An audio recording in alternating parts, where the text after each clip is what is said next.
देखिए, इंद्रदेव ने जो राम और सीता के बारे में कहा है, ये बहुत ही निंदनीय है। भगवान श्री राम और माता सीता रासलीला में जो पात्र बनते हैं, वो भी भगवान के स्वरूप ही तो होते हैं। उनके बारे में इस प्रकार की टिप्पणी अशोभनीय है। वृंदावन में एक से एक बड़े भागवत आचार्य हैं, पीठाधीश्वर हैं, महामंडलेश्वर हैं। सभी लोग उसके भय से चुप बैठे हैं। जिस भगवान के नाम से ये लोग खाते हैं, उसी भगवान पर ये लोग गलत टिप्पणी करते हैं और फिर माफी मांग लेते हैं। तो ये नहीं चलेगा। ब्रजवासी इसको कभी सहन नहीं करेंगे। बड़े बड़े दिग्गज महात्मा साधु संत कुछ नहीं बोल रहे हैं, ये भी चिंता का विषय है। ऐसे लोगों का बहिष्कार होना चाहिए। जो भी हिंदू मुस्लिम हमारे सनातन धर्म के आराध्य भगवान के बारे में, ग्रंथों के बारे में गलत टिप्पणी करे, उन पर मुकदमा दर्ज होना चाहिए और उन्हें सजा मिलनी चाहिए। ये लोग क्या करते हैं, गलत बोलते हैं, उसके बाद माफ़ी मांग लेते हैं। क्या माफ़ी मांगने से इनका पाप नष्ट हो जाएगा? ये लोग गौशालाओं के नाम पर पैसा इकट्ठा करते हैं और आलीशान होटल बनाते हैं। ये नहीं सोचते कि ये गौ माता का धन है, ये तुम्हारा नाश कर देगा। गौ माता के नाम पर तो मत खाओ। ऐसे लोग बड़े बड़े महल बनाकर भगवान के बारे में जो टिप्पणी कर रहे हैं, उनको मैं कहना चाहता हूं, या तो आप सुधर जाओ, नहीं तो मथुरा वृंदावन के ब्रजवासी आपको सुधार देंगे।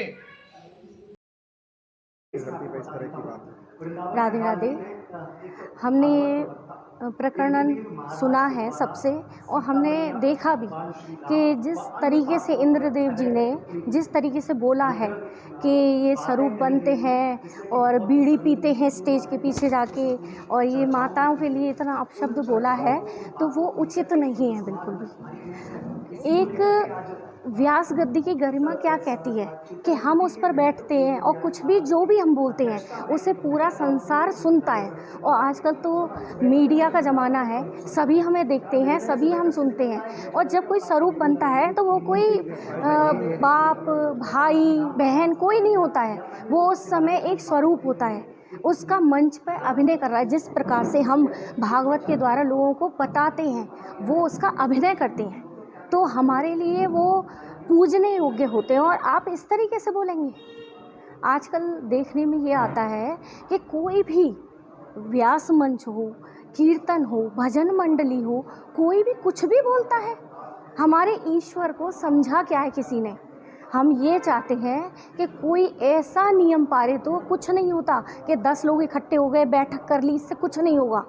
एक नियम ऐसा बने जो ईश नंदा करने वाले के लिए दंडनीय घोषित हो।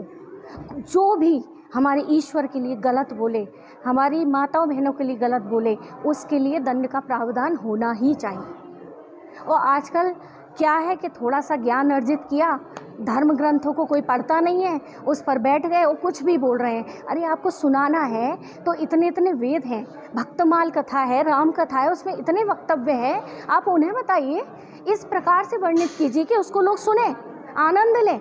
ये क्या है कि चुटकुले सुनाने के लिए आप कुछ भी किसी भी हद तक जाएंगे।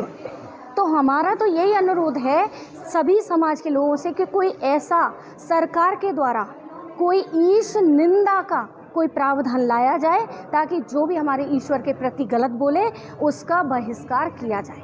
और इंद्रदेव जी का हम तो ये कहते हैं कि जहाँ भी कार्यक्रम चल रहा हो, सभी एकत्रित होकर जाइए और भरी मंच पे जाके उनका अपमान कीजिए, क्योंकि इस कर्म में भगवान ने बार बार कहा है कि जो भी इस धार्मिक क्रम में होता है उसका अगर भरे समाज में अपमान किया जाए, यही उसके लिए दंड होता है।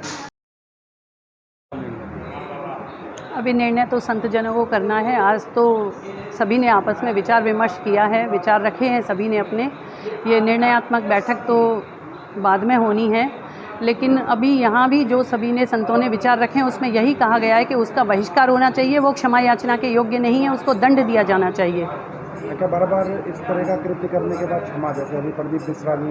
भी टाइटल में रहे, जी उससे पहले मुरारी बापू थे, जी। इस तरह के जितने भी हमारे भागवताचार्य हैं, इस तरह का जो बार बार अभद्र भाषा का प्रयोग करते हैं व्यासपीठ से, कहीं ना कहीं ये वृंदावन की छवि को धूमिल करना जैसा नहीं लगता आपको? जी बिल्कुल, और क्या, क्योंकि ये जो भागवत वक्ता जो व्यासपीठ से जो बात करते हैं वो उसमें वृंदावन और ब्रज की ही छवि होती है। अगर बाहर वो लाइव कथा चला रहे हैं या कहीं भी बैठकर बात कर रहे हैं तो एक व्यक्ति अगर बोल रहा है तो वो सभी भागवत वक्ता हैं, उन्हीं की छवि धूमिल हो रही है, वृंदावन की छवि को खराब कर रहे हैं। ये अधर्मी लोग हैं, ये धर्म से जुड़े हुए लोग नहीं हैं, ये अधर्मी हैं, ये तो धर्म के विनाश के लिए पैदा हुए हैं, ऐसा लग रहा है।